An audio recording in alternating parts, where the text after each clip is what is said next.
Hey, what's up you guys, Stoutmeister here, and today I'm going to be giving my 2 cents on Nick Jonas' recent guitar solo fail, along with my views on the music industry once again, more specifically the pop industry, while diving into the mindset of the individuals that are critiquing this recent event.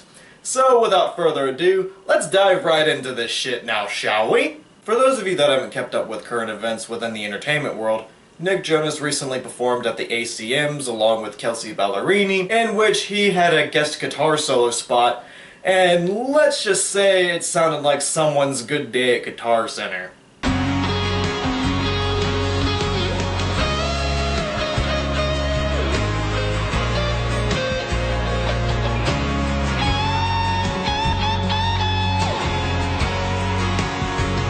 You know those music parody videos that feature offbeat drums and out-of-tune guitars and vocals that sound like they could be in a musical for a South Park episode? You know, pretty much like the Creed parody videos? All I wanna scream is yourself! Yeah, I don't know why I'm always doing that.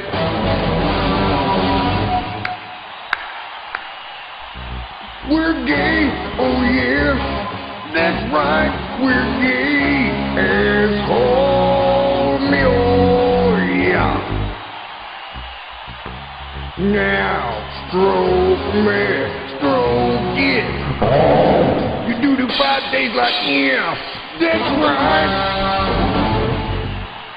Yeah. That's what Nick Jonas' guitar solo sounds like. And the fact that this happened in real time, in reality land, the fact that people saw this on their television sets, as well as physically witnessing it at the ACMs, it's just insane. But as shitty as Nick Jonas' guitar solo was, I do have to give him some props, and I have 3 of my very own reasons right here. The first reason being, Nick Jonas' attempt of a guitar solo still sounds a hell of a lot better than Lil Wayne's attempt of starting a rock career. Does anyone need a reminder of Lil Wayne's guitar skills?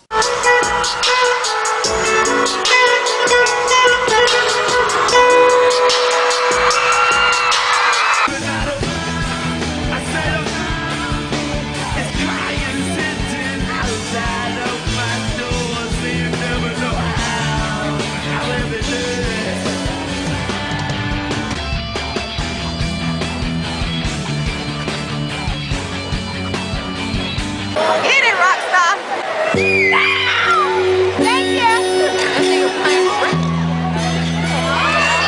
Oh shit! My boo got damaged!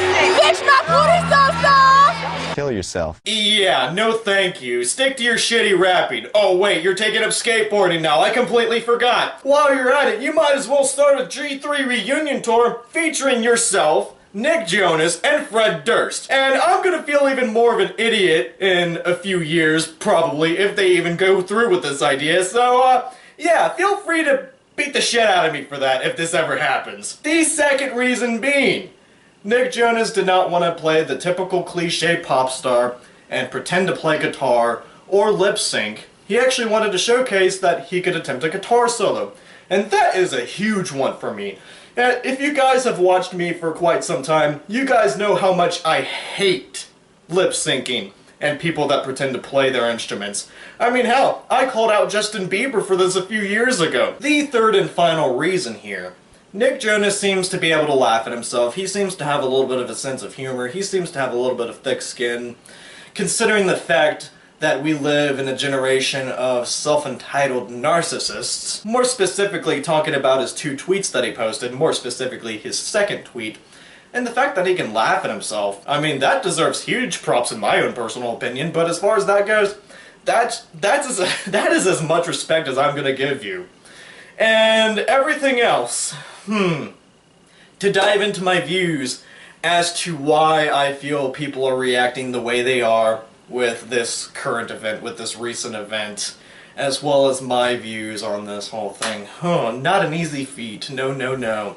The biggest reason I feel that people are being so critical of Nick Jonas right now, and I'm talking about people that are either passionate music listeners or people that love creating music, whether as a hobby or whether they're doing this for a living, I feel that they're being very critical of Nick Jonas right now because Nick Jonas, along with his siblings, symbolize that you can go into the music industry, more specifically the pop industry, make millions of dollars a year, gather millions of fans, and do very little. Nick Jonas is a product of this. Nick Jonas is a product that you don't have to be creative, you don't have to know even basic music theory.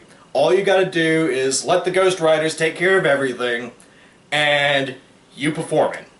And we've seen this with Beyonce, we've seen this with Lady Gaga, we've seen this with Rihanna, Katy Perry, and all these other people. And even if they do write their own music, I'm not saying that all of them do not write their own music. However, they are being influenced by the mainstream, by the elites up there, that they have to write this sort of way. They have to dress a certain way. They have to do this in order to sell as many tickets to the concerts to teenage girls, as much music as possible to the teenage girls and the soccer moms as they possibly can, because that's where the biggest demographic of consumers are. That's just how the pop industry works. We just want our concerts to be about our music, and not about purity rings. Oh gosh, fellas, let me explain this to you one more time. You have to wear the purity rings because that's how we can sell sex to little girls. See, if we make the posters with little girls reaching for your junk, then you have to wear purity rings or else Disney Company looks bad. I feel that people are sick and tired of this facade that the mainstream industry is putting out. I feel that people are getting sick and tired of musicians that are putting out this manufactured bullshit.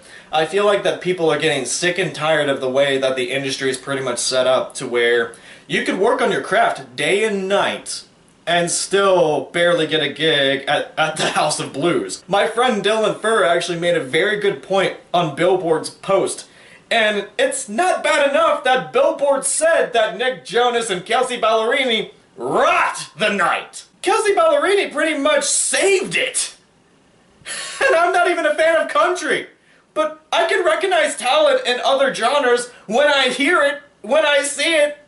Kelsey saved it. If it was just Nick Jonas doing the guitar solo, and if it wasn't for the fact that he had the rocker look and he was doing the sidestep and all that other shit, yeah, it would have turned out a lot worse for Nick Jonas. Let's just state the facts here. I know some of you watching this video right now are going to be sitting there thinking to yourselves or commenting how I'm desensitized to this whole situation. Stoutmeister, what the hell do you know about performing live? What the hell do you know about what the Jonas Brothers have to go through?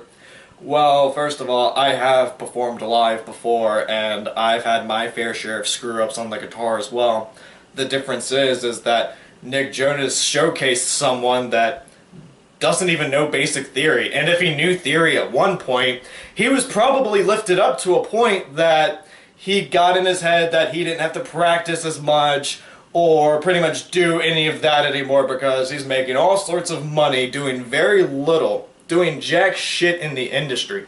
But as far as I want to go into my rant on that, I'm not going to sit here and say that the Jonas Brothers, particularly Nick Jonas, I'm not saying that they can't get nervous, but it's kind of hard to believe that they'll get nervous at an event like ACM Awards, considering the fact that we can just take a look at their career that has spanned over a decade, where they have spent time with Disney, where they have performed in arenas. It's kind of hard to imagine them being nervous at an award show when they have an extensive career, even if they were performing basic musical patterns with their instruments. I'm not saying that Nick Jonas needs to perform music like Angel Vivaldi, or Tosin Abasi, or Chimp Spanner, or all these other people that I may like. I'm not saying that Nick Jonas needs to be the world's greatest guitar player.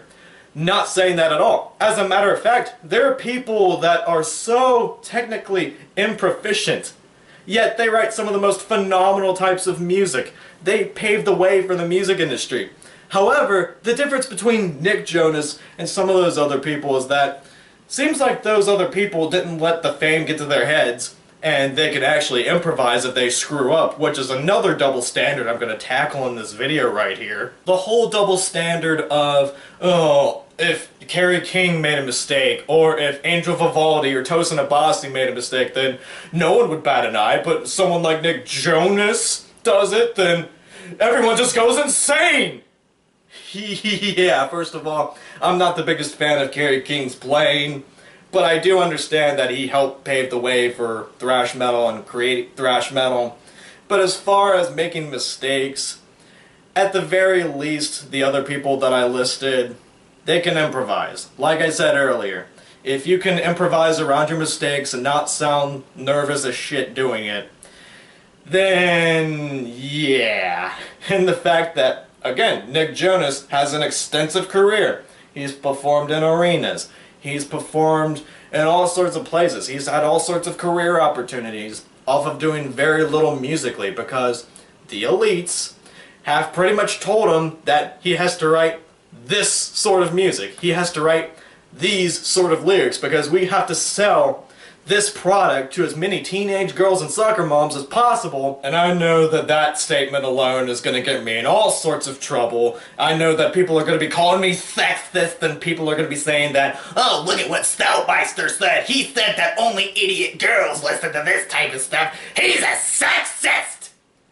When we can look throughout time and we can see who the biggest demographic for boy bands such as the Backstreet Boys, NSYNC, the Jonas Brothers, Justin Bieber, One Direction. What is their biggest demographic again?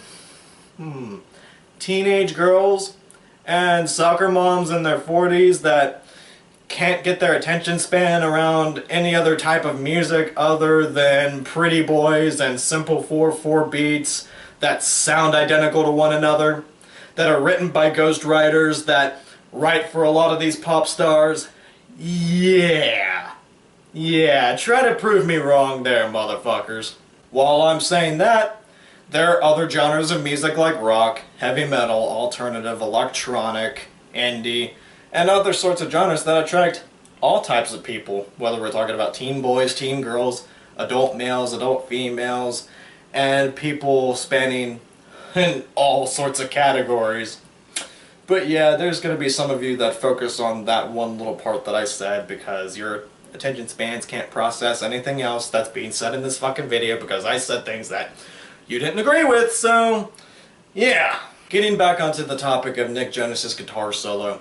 As horrible as the guitar solo was, as disgraceful as I think it was, I'm not going to sit here and justify hurtful comments such as Nick Jonas and his brothers should just kill themselves, their lives are meaningless, and people pretty much saying those hurtful things just because they don't like their music. If you're talking about them as people, and you've actually had some experiences where you know they're douchebags, that's on a different level. But if you're just going to say hurtful shit just because they put out music that you don't like, don't even fucking follow my channel. Just stop following me completely, because I'm not going to tolerate that sort of shit. However, if you want to make some jokes about the guitar solo, you want to make some memes, you want to be critical of their work, you want to talk about how you don't like their music and give actual reasons as to why you don't like their music, I'm all for that.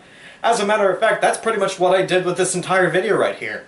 And I even made one of those meme expectation versus reality type of meme videos recently. You guys know my sense of humor. I have a pretty shocking sense of humor, but as far as being hurtful just to be hurtful, just because you don't like their music, yeah, if you're gonna say hurtful shit, at the very least, make sure that you're judging them based on their character and not solely based on their music, please. If you're just being an asshole, then, like I said, don't even fucking follow me. I'm also not gonna sit here and tell you that you can express your opinions on the music industry and how you feel it needs to be better.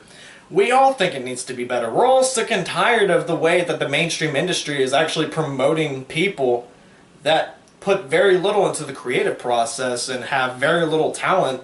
Hell, some of these people have phenomenal talent. Look at Beyonce, for example. She's got a good voice. She's got a great voice. Yet it took 4 people to write such an overly simplistic lyrical song that we know as single ladies. And this is a very common thing within the pop world, and I think a lot of people are actually catching on to this. Which is why I feel that people are being very critical of Nick Jonas, and they're giving the comments that they are. Some of them are handling it really well, some of them are just being assholes about it, but yeah, that's pretty much my views on this whole thing, and yeah, I might go into some more of my views on the pop industry in the near future, and my thoughts on ghostwriters and all that other stuff, and yeah, hopefully you guys like this video, and today's Thirst Quencher. I know Muggy's taking a little vacation right now, and I know you fuckers miss Muggy. But yeah, today's Thirst Quencher. Smart water. Because this thing has been helping me out throughout this entire video. Really good for quenching thirst. And yeah, so stay tuned for more videos. Take care, see you later. And queuing up a outro music to cleanse thine mind of this fucking bullshit.